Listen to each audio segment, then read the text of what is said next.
सास होती है सूरजमुखी तो बहू होती है चंद्रमुखी। कोई बताए या ना बताए पर सास से बहू तो बहू से सास होती है दुखी। सास को बिल्कुल पसंद नहीं होता बहू का मायके और बाहर आना जाना। शाम सवेरे उनको मारेंगी ताना और कहेंगी कि तुमसे 4 लोगों का नहीं बनता। तुम्हारी उम्र की थी मैं तब बनाती थी 40 लोगों का खाना।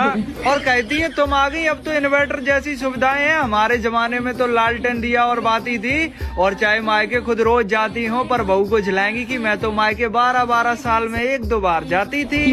और भैया मैं तो यही कहूंगा कि सासू माँ तो सासू माँ वाले ही ढंग करेंगी, फिर वो चाहे हो कितनी भी समझदार। और तुम्हें लगता है तुम्हारी वाली अच्छी है तो मायके जाके देखना, तुरंत फोन आएगा कि घर आ जाओ, सासू माँ को आ गया है बुखार।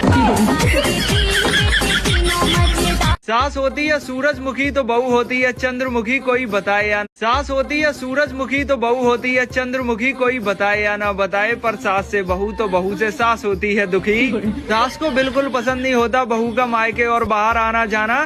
शाम सवेरे उनको मारेंगी ताना और कहेंगी कि तुमसे 4 लोगों का नहीं बनता। तुम्हारी उम्र की थी मैं तब बनाती थी 40 लोगों का खाना।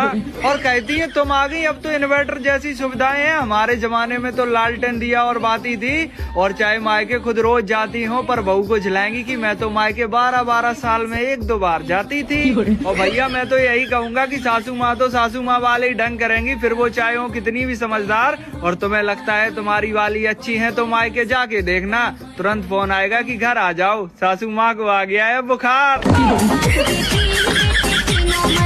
सास होती है सूरजमुखी तो बहू होती है चंद्रमुखी। कोई बताए या ना बताए पर सास से